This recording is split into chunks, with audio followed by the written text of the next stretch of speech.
when you go out into the unknown and when things get really desperate and you don't know where you're going to get your next water or food from, the kindness of people always astounds me, but also just the way things mysteriously appear or seem to happen. So my name is Paul Harvey and this is Life, Passion and Business. We're about helping you explore, finding your passion for life and the work that you do.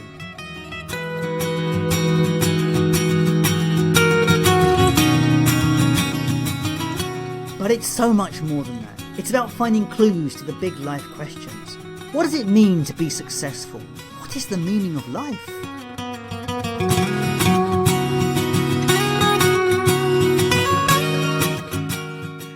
If you're looking for more, then join me on this journey where together we will discover through interviews, tools and tips how to live life full of meaning, passion and purpose. Hello and welcome to the programme. Now, as we come to the end of November, my US friends are about to celebrate Thanksgiving, and then they will join the rest of us in that frenzy of activity and utter frustration in trying to find suitable gifts and presents for those relatives that we hardly see. But of course, this year it is unlikely that those relatives will be meeting up, particularly if you live in the UK, where we have guidance or guidelines on how many households can get together this Christmas. I'm sure it was not an easy decision for those in power, knowing full well that putting Christmas on hold or restricting who and how many could meet is going to be painful. It also must be hard knowing that whatever they choose to do will cause a surge in COVID cases in January. The truth is, Christmas will be different this year regardless of the COVID rules. Now, personally, my Christmas has always evolved. In fact, evolved many times in the changes of relationships, children growing up, and parents or relatives passing. And each change with it has meant finding new meaning and inspiration for the festive season. Now, I have just finished an event, Spirituality, and it was as we came to the end of that event that we realised that we had something that could enable you to create a unique Christmas. Something uniquely filled with empowerment and allow you to face whatever the challenges that 2021 brings. So there'll be more details at the end of the show, but if you'd like some more information now, do check out the show notes and there will be a link there to take you to the Sacred Christmas Advent Project. So back to today's guest, Karen Darke. I met Karen Darke 10 years ago when I was a marketing advisor on contract with a local enterprise company. The meeting was about her new book and I was told she would be in a wheelchair. I called and made the appointment to meet her at her house. When I arrived, there was no answer. Having parked on the drive, I could see the garage door was open, so I walked down the drive to see if she was around. And I heard a noise behind me and there was a chirpy hello. I turned around to see a mud-splattered woman on a low hand bike. "Been waiting long? But out on the hill," she said, and she parked the bike in the garage and lifted herself into a wheelchair. Since our first meeting, I have followed Karen on her journey from becoming an Olympic Silver Medalist in London and then onto the gold in Rio. Our paths crossed again this year when I invited her to be a speaker at my last event, Reasons and Results. Karen is a modern day alchemist, an adventurer, an athlete, a speaker, an author. Karen's purpose is about inspiring and impacting and turning challenges into opportunity, turning mud into gold. Her career started as a geologist researching gold in the Bolivian Andes. However, a life-changing accident that left her paralysed led her away from being a rock doctor to winning Paralympic gold in the sport of Paralympian hand cycling in Rio 2016. Like all journeys, it was not a straight line. She has experience in extreme lows on the roller coaster of life and knows how trauma, stress and life events can lead to fear, pain and underperformance. Karen was always the adventurer. That's what caused the accident that put her on this path. However, she has never been one to let her disability define her or stop her desire to push the boundaries of what is possible. That desire has also created some highs, exploring the extent and the limits of possibility, physicality, mentally and emotionally. She has skied across ice caps, kayaked extreme latitudes of the planet, and hand cycled over some of the world's biggest mountains. The gold in Rio was the 79th medal for Britain, and the 79 being the elemental number for gold led to Karen to creating the Quest 79 Find Your Inner Gold. That project has had Karen cycling 7 continents in 9 iconic rides.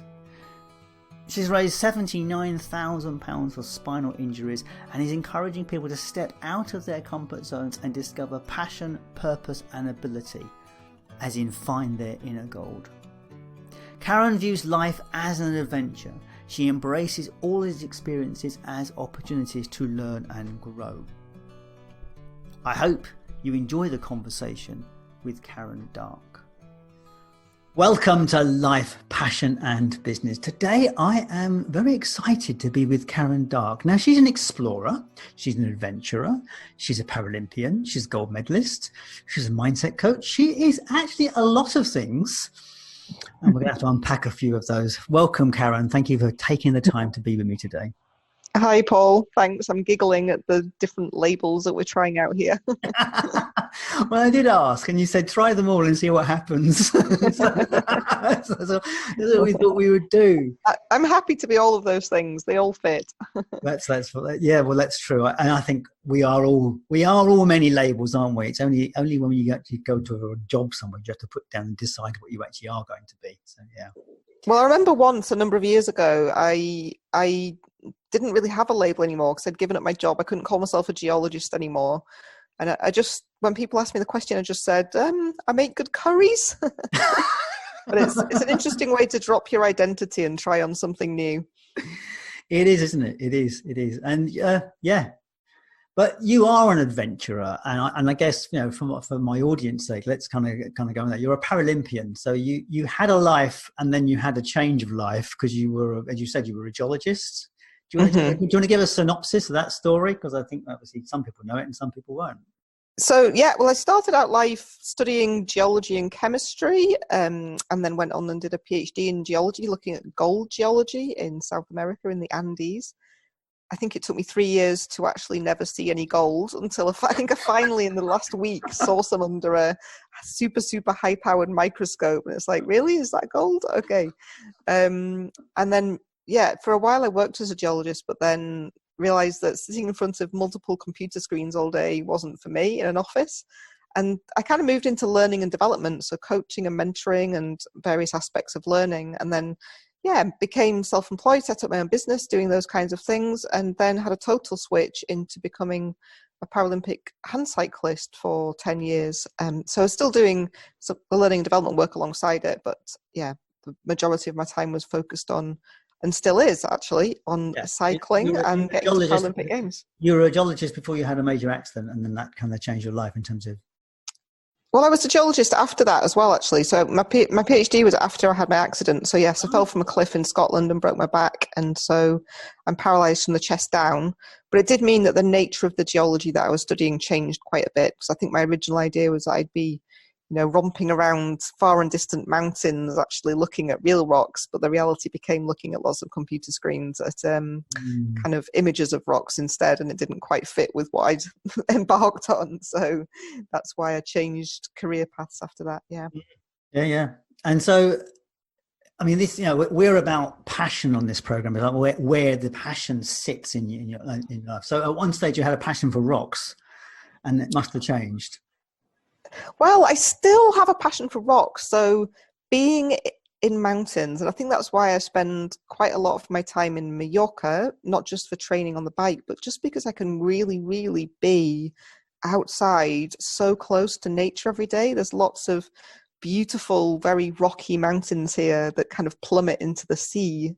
So to be in that environment every day just really, really sparks my spirit, I think. So I definitely still have a passion for rocks, but I do get embarrassed when people ask me what the rocks are, because I'm a geologist and I often don't know what they are.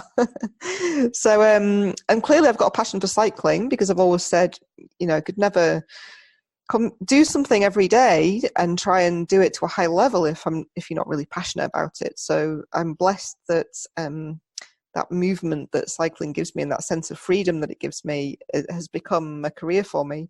But I think underneath all of that, beneath the kind of cycling and this love of rocks and nature, is really a much greater passion, I suppose. It's just about being really inquisitive about the world, wanting to explore places, discover places, not just natural places, but also kind of invisible things, mysterious things that we can't necessarily explain in the context of, or certainly not in the context of the culture that I grew up in. So yeah, kind of exploring the unknown, the boundaries of possibility. Yeah, I don't know how you would describe that, but that's a passion of mine.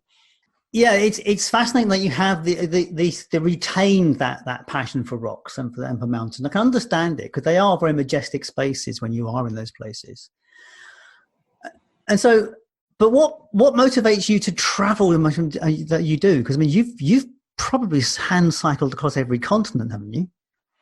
I have, except one. So that has been a journey of the last, well, I suppose I've pedaled across various corners of the world, but specifically in the last 4 years, I've been making an effort to take a long journey with water across each of the continents. So South America traveled the length of Patagonia, following the coastline, and North America from Canada to Mexico. Australia following its longest river, the Murray River, from the snowy mountains to the sea near Adelaide. India, the Ganges, from source to its Sacred Heart. What else? Across Europe, following the kind of pilgrimage route, the Camino de Santiago. Is this cycling on the road, or are you actually on the river? No, just on the roads, but following the length of the rivers, yeah. And then around the Ethiopian highlands, which is called the Water Towers of Africa because they are such high altitude that they supply a lot of the water that fills the rivers of Africa. So it's been a wonderful and amazing 4 years of exploring. And when I look back, I can't even believe that, we've managed to do some of the journeys that I've taken. So it's been very special. So Antarctica remains. And I'm very excited because, having studied gold for many years and winning a gold medal in Rio, I'd forgotten that 79 is the kind of elemental number of gold. And I also won the 79th medal for Britain in Rio. And this number 79 just kept cropping up in my life in a weird way. And then when I connected it and realized it was the elemental number for gold, I got even more excited. And so yeah, I've kind of, one of the labels I've given myself is an alchemist, because I just feel like my life has all been about gold in its different shapes and forms, from studying it in its physical form to trying to win it in its kind of emblematic form as a medal, and then since then really exploring what I'm calling inner gold. So the kind of qualities that we have deep inside us that actually make life so fulfilling, and that if we can connect with them and explore them further, I think they're the secret to life being really very wonderful. So yeah, that's kind of where my life has taken me. And the final continent, Antarctica, I then discovered that 79 degrees latitude and longitude lies there. And so the aim is to go to this random point that nobody's ever been to, and to create a new pole called the Pole of Possibility. And I guess I've never been I've never been a conformist. So the idea of going to the South Pole has never appealed. You just pay lots of money and do what many other people have done before. So we're just going to this random place to create the Pole of Possibility and trying to engage lots of people with us in the project. Does that mean you'll get to turn up to the big base camp in Antarctica, or will you avoid that? Well, we'll have to travel via one of the bases to actually get into Antarctica. Mm-hmm. So we will arrive at one called Union Glacier and then take the journey from there, which coincidentally happens to be about 79 nautical miles each way. Gosh, you and the number 79. There's certainly some connection. I know, because it could have been thousands of miles and, almost impossible to get there, or, but saying that, a year of trying to do it. But 79 miles over ice must be a pretty tough journey, I imagine. Yeah, and nautical miles is a bit more. I think I obviously just made it, observed the nautical, so it fitted the 79. But yeah, we think it'll take us about 3 weeks return trip to get to the Pole of Possibility and back again. So And that's where you have to plan actually everything, all your food and a lot, isn't it, to do that one? Yeah, yeah, yeah. And in fact, all of the journeys across the continents have involved, none of them have been supported, apart from actually Ethiopia. We did have support there, but the others have all just been me and a couple of friends, different for each one. It's often been with people who've never done anything like that before. They've perhaps never ridden a bike or not since they were a kid. So everyone Wow. I've been with have been kind of really discovering something new for themselves. And I suppose my motto with it is really just sort of daring to venture into unknown territory, because I really believe that when we do, we discover lots of things about ourselves. So But you're an athlete, and your body's kind of designed for that. But people who have not done this stuff before, they must undergo quite a pain in the process. You know, muscles. there's definitely been a few sore backsides. But yeah, I'm an athlete, but I'm on a handbike and I've got a wheelchair to get everywhere with me. So This is true. in some cases I've towed it myself, in others my very lovely friends have towed it for me and probably suffered the consequences. So yeah, it's been quite a 4 years, to be honest. So what has there been the highs and lows out of those journeys? Well, I suppose you can imagine, I suppose anytime we embark on something unknown, you're always dealing with, every single day is totally unknown. For me, I enjoy that aspect of not knowing what's going to happen next or where you're going to sleep for the night. And in a way that kind of connects to the current world and climate. I suddenly realized that adventure has come into every day for all of us. Like, none of us know what's going to happen next from day to day, literally. And that's normally my big attraction, to go out there and seek the unknown. And now it's come into everyday life for all of us. But so for me, that is always a high, because I love that part of it. But also meeting the people and the cultures, and just discovering different ways of thinking and being, different landscapes. And also the people that I've been with, like discovering them, discovering myself. You know, you always learn new things when you go into that unknown territory. And I suppose for me that is a highlight, just learning. I guess that's another passion of mine, is just learning. So the low lights, there's been a few, when things look pretty desperate and it's dark and you haven't got any water and you don't know where you're sleeping, or there's, or my teammate's been suffering so much. And I always think, well, if my teammate's suffering, then I'm suffering. You're connected, and everything has a knock-on effect. So, yeah. Yeah, it makes it. I imagine, particularly when you have no other, when you're not being supported, when it's just you, that must be quite a challenge in those situations, particularly if you're in the middle of nowhere. And yeah, I mean, a couple of the classic moments. Well, there was one crossing Australia where it was so hot and the road was just endlessly straight for like hundreds of kilometers. So I had this bright idea that we could cycle at night because it would be cooler and maybe more fun. So it actually turned out to be an incredible experience. It was really, really special, but my teammate definitely didn't like the idea of that at the beginning. And I think when we ran over dead wombats and kangaroos on the bikes during the night, there were a few moments when I thought it was a bad idea, but ultimately it turned out to be very special. One on the Ganges, where I had this idea that we could go and sleep in an ashram for the night. I thought it would be some kind of very lovely spiritual experience, meditating by the Ganges. And it turned out they said, oh yeah, we'll show you to the old home. And what they meant, when we realized that somebody had been evacuated from the bedroom that we'd been put into, was that we seemed to be being put up in an old people's home, not in an ashram. But yeah, various moments that have been both funny and bizarre. And I guess that's the thing, isn't it? You collect a lot of stories on these journeys, I imagine. Yeah, yep. I try not to bore people with them too much, but yeah. Oh, I don't know. I think everyone loves a good story. That's why podcasts are so successful. So moving our question on, I mean, clearly your success model is different from everybody else's, because you seek adventure, you seek the unknown. So what do you define as success? It's an interesting one. I did have a wee think about this one when I saw your questions in advance. I think for me, for me, success is living a fulfilling and fulfilled life, which sounds obvious. So that's probably what we all want. But I think beneath that is this kind of constant work of expanding the feeling of peace that I have inside myself, but also trust, perhaps.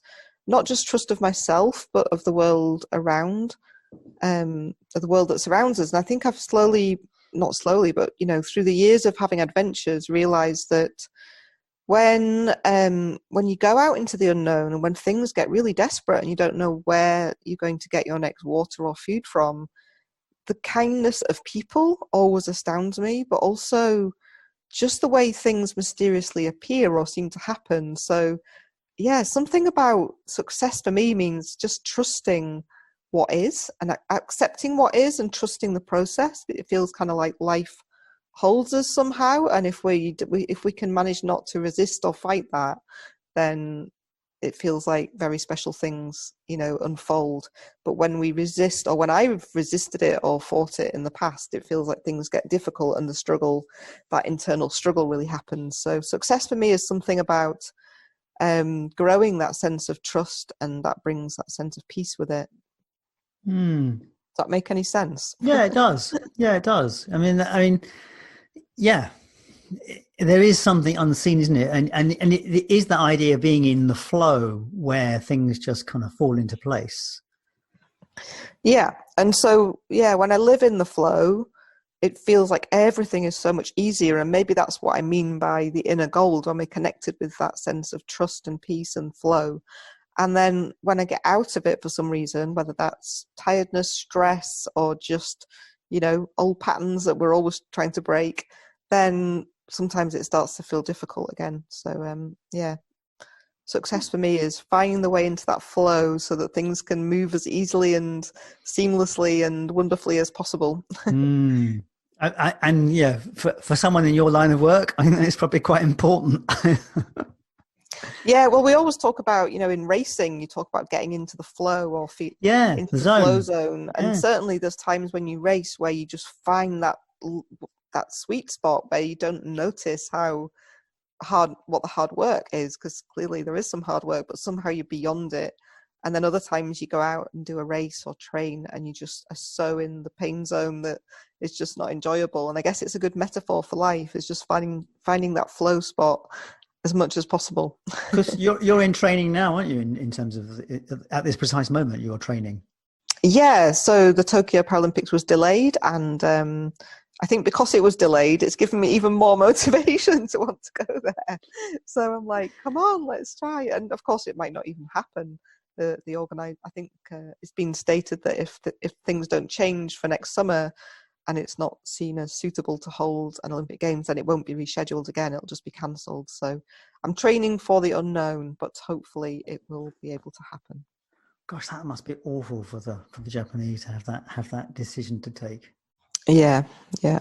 Gosh, and for the athletes, everyone getting ready for something that's not going to happen, that's really harsh. I guess I think the fact that we ever think we know what's going to happen is an illusion. Anything can always happen. So I'm like, okay, let's just train as if it's happening. That's the best that any of us can do, and accept what happens. How do you define, to labour on the point of success, how do you define the successful training session? Do you set yourself a goal for a training session? Do you set yourself a plan?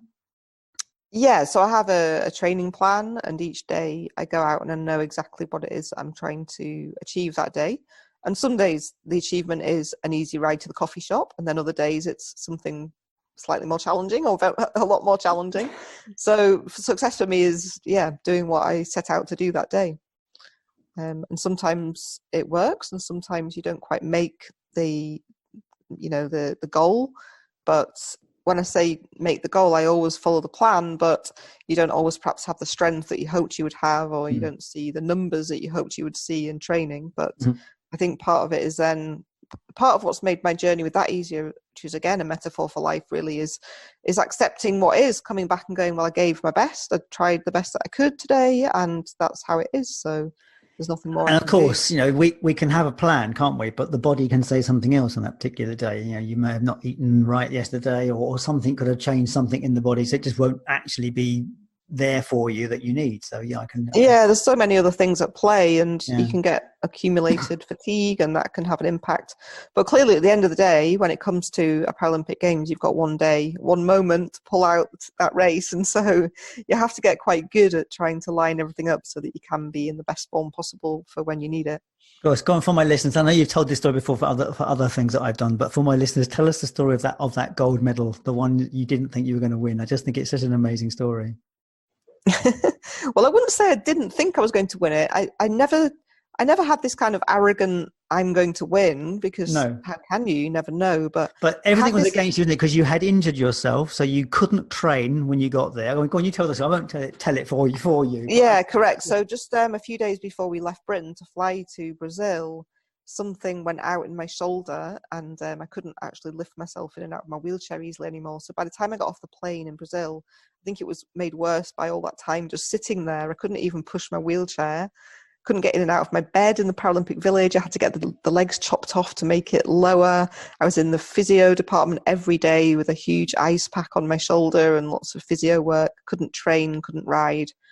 But inside me, I kind of thought, no, come on, this is meant to be. You've given everything. You're so focused on goal. Don't panic. Maybe it's perfect. And yeah, so on the day, I had all this tape on my shoulder and ibuprofen to manage the inflammation and the pain, and got down to the race course and began. And then in the middle of the race, my chain fell off. So I literally had to stop completely, pick my chain up, put it back on the chain rings and start pedaling again. At which point I just assumed that was the end. And there was a tiny bit of me almost just, gave up. And then there was a bigger part of me went, come on, just give it everything, and you never know. So at the end of the race, because it's a time trial, you don't know when you cross the line how you've done, because everyone's set off at 1 minute intervals. Right. So there's just a waiting period. And then the team manager came along and ripped the towel that I'd thrown over my head off my head and screamed gold at me. So yeah, it was an incredible moment. Well, it's fantastic. I just love that story. So, what is your contribution to the world? How do you see yourself as contributing? Oh, I really don't know, but I suppose I'll look at this journey of gold and in its various forms, from rocks to medals to inner gold, and the speaking work that I do, and this kind of connection with all of the journeys and the exploration. So I kind of feel like my purpose is to share some of these ventures and adventures with people, to somehow help others perhaps just find something inside of them, or believe they're stronger than they are, or believe that more is possible. Because when I tell these stories, for me, it all starts from a place of lying in a hospital bed with my life in pieces, thinking that I can't do anything anymore, and not being able to even get myself dressed. When it comes to racing, the first time I raced, there wasn't even a finish line anymore. Everyone's gone home. So I suppose firsthand, I really have some stories of what it's like to go from zero to, to doing some quite surprising things, and the qualities that, that helps us discover and also brings to us. So I guess I feel like my contribution is to share that with people, and maybe it inspires them, or maybe it impacts people's lives somehow. And if it does, that's a privilege. But hopefully something along those lines. And I guess it's people in your position. I guess you are an inspiration to other people. That's the thing, isn't it? People can look at you and look at what you achieve and kind of go, "Wow, that it's inspiring to watch what you do." So I guess that's contribution in itself. I don't know, because I sometimes worry I'll get the feedback that it's maybe intimidating to people, that they think I'm intimidating, or that I'm some kind of superhuman person. But I'm so not, and that's not my intention with any of it. And sometimes I look back at myself and I go, my goodness, I can't believe that we did that. Like, how did that happen? So I really attribute all of it to amazing friends, amazing strangers, and just this kind of trust in the universe that, things will unfold if you can let go of wanting to try and control everything or overthink everything in advance, if that makes any sense. What about the work you do with, because you do coaching with people, don't you? That must bring some, you obviously share what you do with people in the coaching format. Yeah, so I love helping other people, or and working with them in a coaching way. Oh, sorry, I thought my phone was on silent. That's okay. I can't even find it now. Nice that it quacks. You'll have to ask me that question again. So I was talking about the idea of when you're coaching with people. I mean, there's a contribution there, isn't it, in terms of what you help them achieve? Yeah, so I love working both in groups and individually with people, and sharing some of the stories from my life, but also some of the, the learning and the theory that I have. So I've always been being very interested in learning. I'm always looking up different ideas and theories. I've studied huge amounts from different master's degrees since the geology life. I've got 2 different masters in the kind of world of learning and psychology and high performance coaching, etc. So it's a privilege for me to work with other people and to perhaps just be at their side for a while on their journey and hopefully help them along their way a little bit. Yeah. So what is the one question that I should have asked you that I haven't? Nothing. There are no questions that I want anyone to ask me. What's important to me is not what the question is, but how it's asked. So, Oh, can you say more when about people that? say, well, when people say, "How are you?" but they're kind of walking off as they say it, That's the Scottish thing, isn't it? Are you fine? no one's actually really that. You're asking a question and you're not actually interested in hearing an answer. No. Are So, you fine? I get that. I get that here. So I know exactly what you mean. so that's just a flippant example. But I suppose what matters to me is that when people ask questions, it's done with a lot of presence and curiosity and genuine interest rather than, just saying something for the sake of it. So I like meaningful questions where people are exploring things together and actually interested in each other and their worlds. Yeah. So is this the 79? Is the trip to the Antarctica? Do you think this is the last big adventure you'll do, or do you have any other thoughts in mind? What other big adventures you want to do? Oh, I don't have a bucket list. People often ask me that question. I have no idea, and I'm sure it won't be the last. But just see what evolves in life. I've got some other ideas in mind for the future, but there's who knows.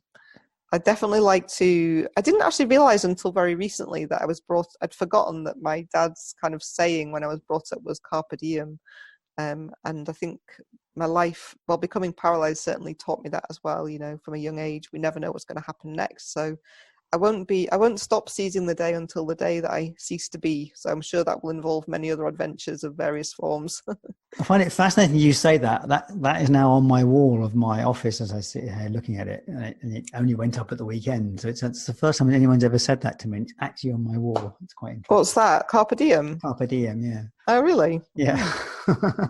Yeah, I grew up with carpe diem and work hard, play hard, and I think those are two things that have stayed with me for my life. Yeah, they seem to have. You certainly do.